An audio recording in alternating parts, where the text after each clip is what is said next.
Bueno, continuamos entonces con los ensayos del motor. Vamos a ver el clásico ensayo de cortocircuito, también llamado en realidad de rotor bloqueado, porque ustedes acuérdense del transformador. Nosotros el ensayo de cortocircuito del trafo, lo que hacíamos era cortocircuitar el secundario y en el primario colocar una tensión reducida, de tal forma que, o hasta que, circule por el bobinado del primario la corriente nominal. En el caso del motor es exactamente igual, excepto que ahora, en lugar de estar cortocircuitado como en el caso del trafo, lo que sucede es que el rotor está enclavado, digamos, o bloqueado, como se dice en la jerga técnica, digamos.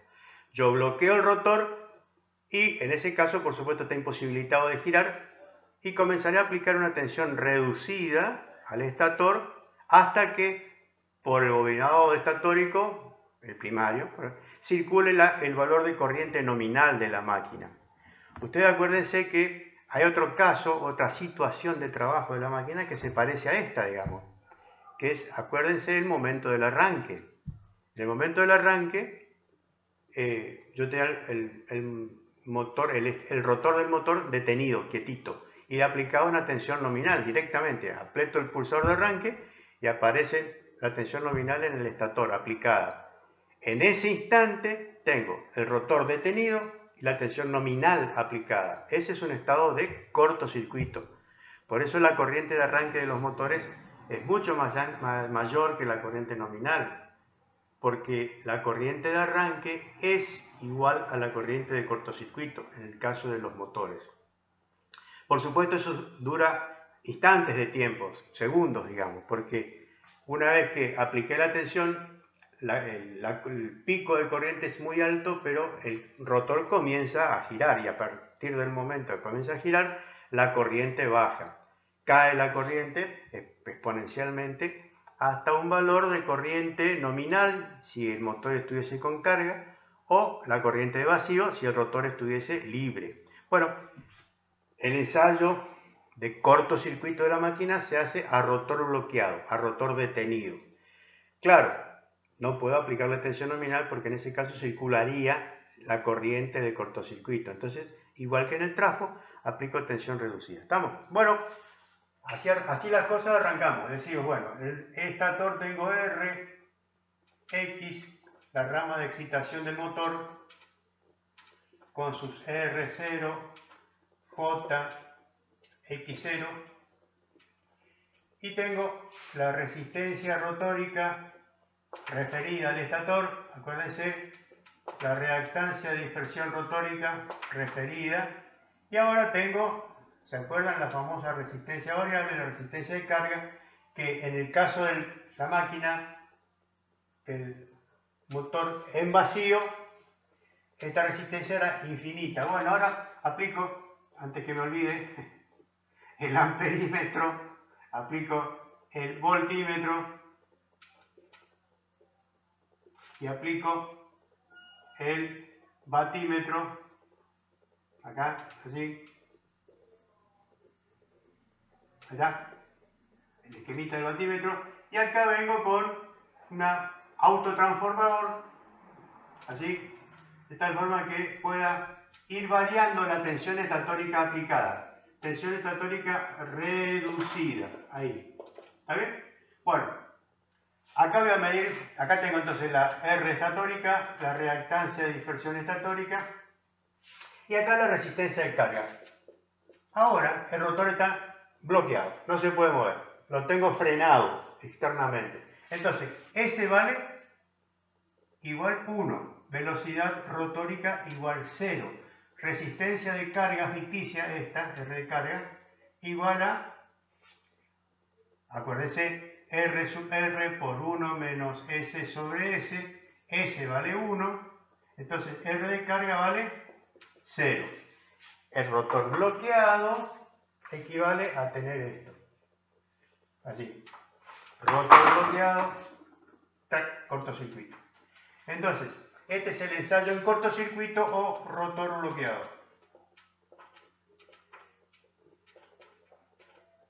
Rotor bloqueado. Ensayo de corto. Bueno, En este caso, el batímetro mido la potencia de cortocircuito. Del batímetro saco la potencia de cortocircuito. Del amperímetro hago la corriente nominal. Y del voltímetro saco la tensión del estator reducida aplicada. Acuérdense que yo estoy haciendo la representación de una fase del motor trifásico. ¿Está bien? Entonces la potencia que yo voy a medir acá debe ser la potencia de la fase. ¿Está bien? Ahora, si yo mido saco un valor de potencia total, entonces después en las ecuaciones tendré que poner 3. Por ejemplo, en el caso de la potencia P sub cc, mirando el circuito acá, sería igual a I sub E nominal al cuadrado por R E más R' equivalente, más unas pérdidas en el hierro. Y acá viene una simplificación que vamos a hacer. Bueno, decía yo, como es una fase pongo así. Ahora, si fuera esta medición, el total trifásica acá sería 3 veces. ¿Entienden, no? Hay que considerar las 3 fases si yo estoy midiendo la potencia total. O dividido 3 si quiero aplicar esta expresión. Bueno, acá viene una simplificación. Esta potencia de pérdidas en el hierro. La potencia de pérdida en el hierro es, ¿se acuerdan? La corriente I sub 0 por acá y I sub P al cuadrado por R0. Bueno, atento a que la tensión es reducida, muy reducida, del orden de un 30%. Vamos a poner BE reducida aproximadamente igual a un 30% de la BE nominal. Entonces, las pérdidas en el hierro, como el flujo es reducido, la corriente de vacío es reducida, la pérdida de hierro nominal es 0. Esto se lo aproxima a 0. Se simplifica. ¿Qué mejor simplificación en este momento para poder hacer cálculos más sencillos? Entonces, se trabaja con el circuito simplificado, donde, acuérdense, se quita esta rama. ¿Por qué? Por este motivo.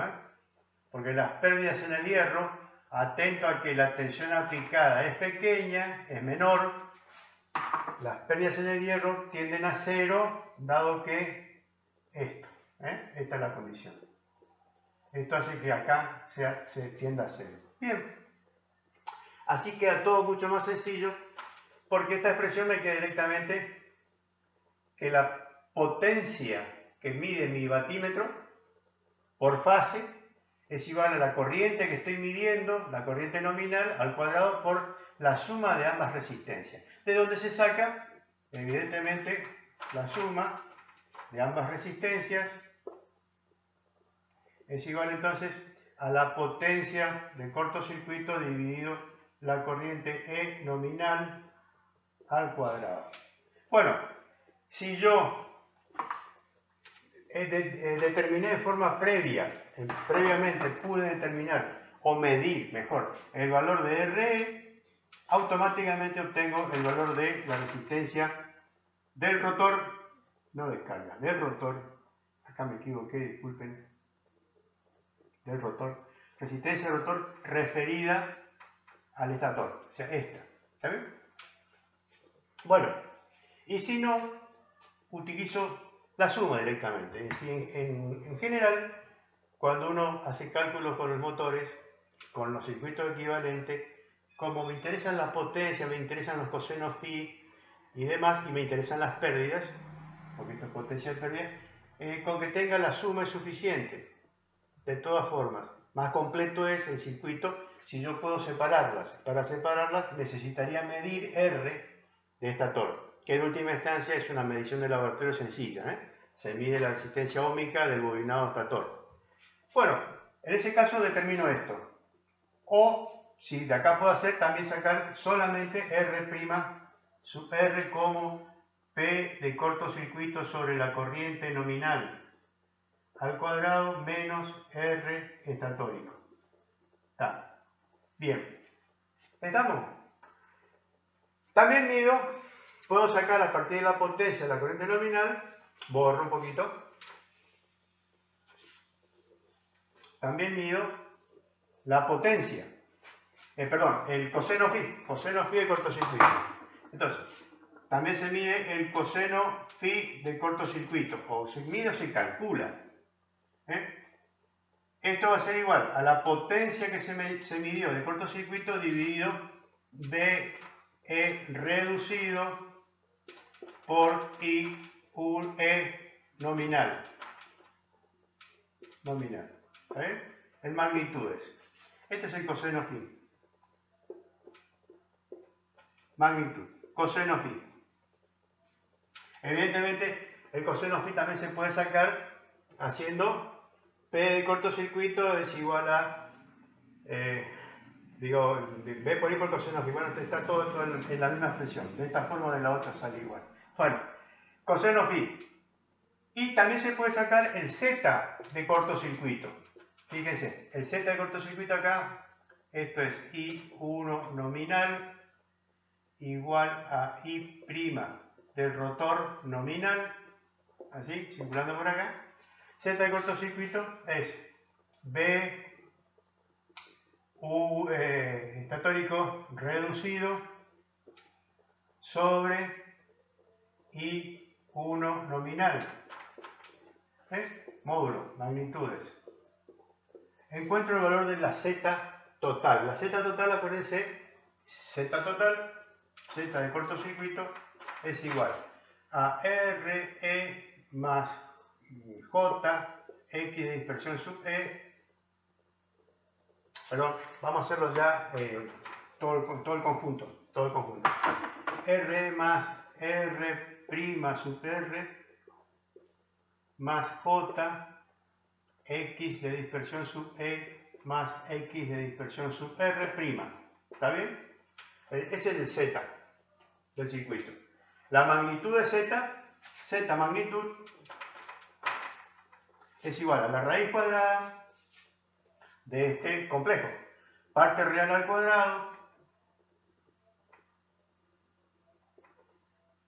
cuadrado más X de dispersión estatórico más X de dispersión rotórica al cuadrado. ¿Vale? Esta es la magnitud. Bueno, borro acá arriba, ya podemos pasar para acá, así tenemos más espacio. Y me queda que esta magnitud, que es esta, me queda de acá, Z al cuadrado es igual a R sub E más R' sub R al cuadrado más X de dispersión sub E más X' de dispersión sub R al cuadrado. Saco la raíz cuadrada. De la magnitud. Esto es la magnitud de Z. Bueno,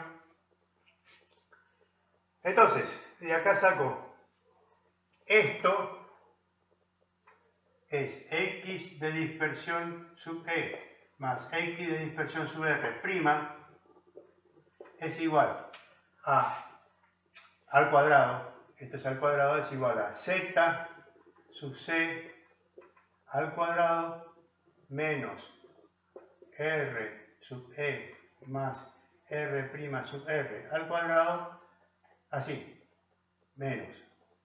Este pasa acá. ¿Está bien? Bueno, ¿de dónde? En la otra magnitud que encuentro, ¿de dónde? X de dispersión sub E más X de dispersión sub R' es igual a la raíz cuadrada de Z sub CC al cuadrado menos R sub E más R' sub R al cuadrado. Valores que conozco.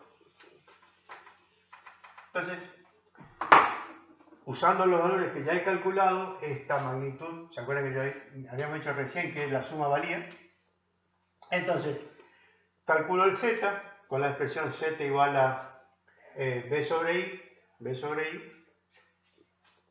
y encuentro mediante esta expresión la suma de las reactancias de dispersión. De vuelta, en general, conociendo la suma, o sea, la reactancia de dispersión equivalente, ya es suficiente. Pero, bueno, se pueden hacer mediciones de laboratorio más específicas, donde se llega a demostrar que acá se da que la X de dispersión sub E es aproximadamente igual a la X de dispersión sub R'. ¿Sí? En general sería algo así como que la X de dispersión sub E es aproximadamente 0,5 de la X total. O sea, vamos a llamar X de cortocircuito a esta, ¿eh? Así. Entonces, esta X de dispersión estatórica es la mitad de la total. Entonces, igual a la X de dispersión subrotórica referida al primario, al rotor, al estator.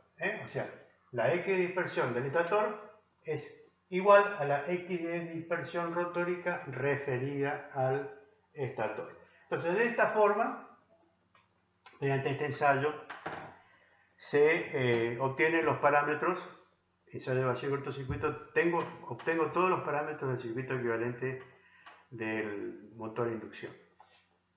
Igual que en el caso del trafo. Este circuito equivalente normalmente es el que se utiliza para calcular los parámetros de funcionamiento de la máquina. Así, digamos, por ejemplo, para el valor de cupla motora nominal, qué corriente real está circulando o se puede calcular. Bueno, ¿qué pasa si el motor está funcionando con a mitad de carga o un 70% de la carga? Entonces se pueden hacer, igual que en el caso del trafo, curvas de variación de la cupla, digamos, de la potencia disipada y del rendimiento incluso, del coseno phi, que tiene un determinado motor en función de la carga. Y normalmente los motores están diseñados para trabajar una determinada carga nominal, tensión nominal, corriente nominal, velocidad nominal, lo que implica que la carga tiene que ser la prevista. ¿Sí? Ahora, ¿qué pasa si la carga es menor o es mayor? Y queda funcionando de esa forma el motor. Por supuesto va a variar el coseno phi. El coseno phi, ¿se acuerdan el circuito, el diagrama vectorial? El coseno phi del motor es el que corresponde al ángulo de pasaje entre la tensión estatórica y la corriente estatórica. Es el coseno phi que la máquina presenta a la línea. Bueno, ese coseno phi varía en función del resbalamiento de la máquina. Ese es el tema, o sea, varía en función de la carga.